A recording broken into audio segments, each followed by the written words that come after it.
Chapter 872, Results of Mediumship. Watching Miss Messenger leave, Klein glanced at the letter in his hand and considered the problem of West Balham again. He believed that he needed to make preparations in case that Mr. Azik wouldn't reply to him in the next month. That also meant that when July came, he might very well have to head to West Balham with a few military personnel, without the death consul's protection. If that happened, the shadow of the Rose School of Thought would ultimately hang over him. Two choices. If I confirm that it's extremely dangerous, I'll directly abandon my identity as Dwayne Dance. On the contrary, I should seriously consider a customer list. I will not have myself involved in any faction that's suspected to have ties with the Rose School of Thought. I might as well set a target first to make any unexpected developments be controllable. The information provided by Danitz likely comes from Vice Admiral Iceberg. The two native generals mentioned seem rather special. The other factions, regardless of the reason, will have a note of their ties with Lone, Intis, Fasak, and Fainapotter, or the various inclinations of internal factions that form a counterbalance. Only, for them, there is no mention of foreign countries other than the point about receiving support from the numinous episcopate. Klein read the content from beginning to end, as he vaguely figured something out. He had his initial suspicions that the two native generals were related to the Church of the God of Knowledge and Wisdom. The reason why Edwina didn't make any note was to deliberately point out their uniqueness, telling J.M. and Sparrow that they were targets to cooperate with. This way, she didn't need to worry that there would be a leak from Danitz, as there was no information to leak other than a hint. Masonche, Catamia, the former receives the support from the royal faction of the numinous episcopate. The latter secretly claims to be a descendant of death. Heck, even if it's real, who knows how many generations separated he is. If he were to meet Mr. Azik, how should he refer to him? Klein chuckled and shook his wrist, burning up the letter. Following that, he began enjoying an exquisite afternoon tea in the half-opened room with the balcony until Walter entered and whispered, "Sir, the police are here again. It's regarding Q.R.Ron's suicide." The matter's clues superficially pointed to Dwayne Dance, so even though Baron Sindras had handled the matters, the police would visit him from time to time. Otherwise, the reporters would claim that it was a dereliction of duty by the police. As for the assault on Member of Parliament Macht, as Dwayne Dance was only a relatively important eyewitness, they didn't disturb him further after taking his statement. Invite them to the activity room on the second floor with the garden. Klein placed the butter sponge cake he had taken a few bites from onto the plate and drank a mouthful of tea. As the master, he didn't need to worry that his food would go to waste.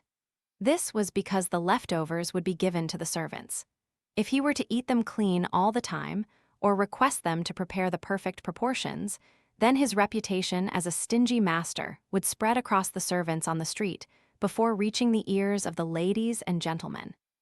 Walter replied with an unperturbed expression, "They wish for you to head to the police station. Today is the day the Q.R.Ron family will be identifying the suspect in a police lineup. They say that they are very sorry, but this is a necessary process that cannot be skipped." Klein slowly got up as he said, "Understandable. Richardson, get me my coat, hat, and cane." Since he was already no longer involved in the matter, he was rather willing to figure out what Q.R.Ron and his family had encountered from a bystander's perspective, and also how the matter had been directed towards Baron Sindras.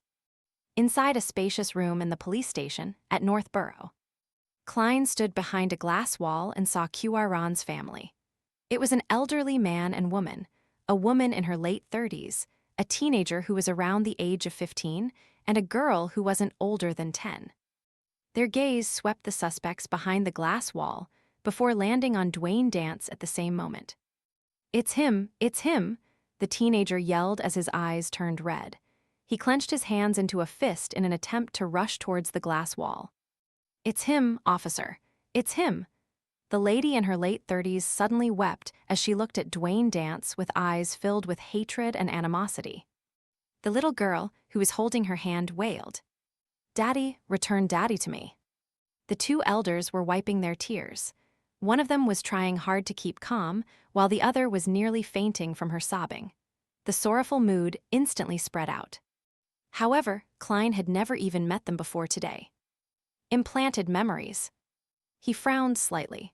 As he sighed, he began wondering what the Cuaron family had encountered. Meanwhile, in the mortuary beneath the station, Dolly Simone held a pencil and began sketching as her body shook slightly. As she was here to help at the police station, with the possibility of her encountering reporters when entering or exiting, she didn't wear her usual spirit medium robes. She changed into a female black and white police uniform set. She had a blouse and skirt on with matching leather boots. At this moment, her palm was moving uncontrollably, and soon there was a desk, oriel window, ink bottle, revolver, and other items appearing on the piece of paper. On the oriel window, there was a figure reflected there. This figure's hair was neatly combed back, a mix of silver and raven black. The wrinkled figure had a broad forehead and high cheekbones. He was none other than Baron Sindras. Puh. The pencil in Dolly's hand dropped onto the piece of paper. She then looked up and said to Leonard, who offered to help, and the two police inspectors who were in charge of the liaison, in the second that Cuaron committed suicide, he struggled deeply in his heart. That is to say that his suicide is a result of cueing and guidance. This isn't a simple psychological problem.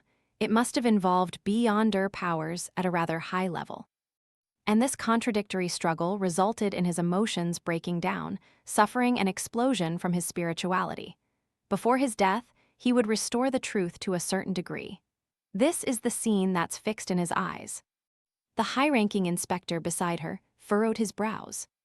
Ma'am Simone, are you implying that the last person Cuaron saw is the real murderer? Baron Sindras is actually the real murderer. Leonard Mitchell immediately scoffed. What you see might not be equivalent to the truth. You might not understand it if I call it an illusion, but if I'm a murderer, I can find a person that looks like Baron Sindras so as to make him appear inside the room before Cuaron committed suicide. The two inspectors were very pleased with the explanation as they heaved a sigh of relief. We've already arranged for Cuaron's family to pay a visit. I'll have to trouble the two of you to obtain more clues that point towards the truth with non-intrusive means. All right, Dolly rubbed the corner of her eyes. I'll use the washroom first. She hadn't put on her strange eyeshadow or blush. Apart from her skin appearing rather pale, she didn't have that uncanny look to her. Furthermore, she seemed younger, looking more like a woman in her 20s than 30s. Her eyes were bright, and she had beautiful facial features.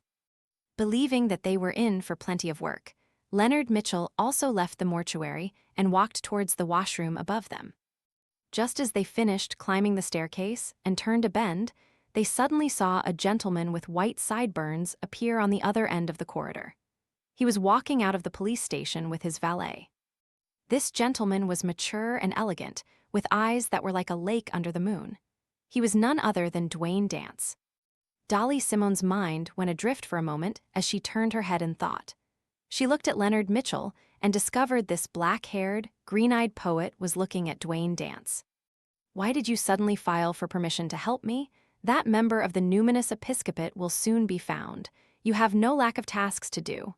Dolly didn't give Leonard a chance to find an excuse. After pausing for a second, she directly asked, You believe that gentleman from before is problematic? Leonard retracted his gaze and fell silent for 2 seconds. Dwayne Dance has met His Grace before.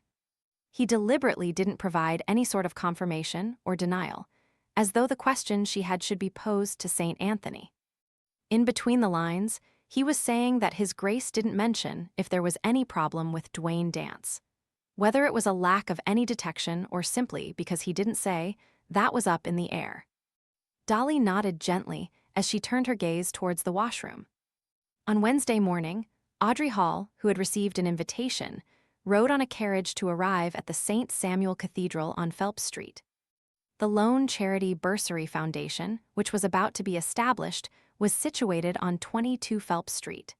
The building belonged to the Church of Evernight, so there was no need to pay any rent. Before getting off the carriage, Audrey held the invitation and looked out at the scenery. She was filled with anticipation for the future. She was to become a director and would work on raising funds and with external liaisons.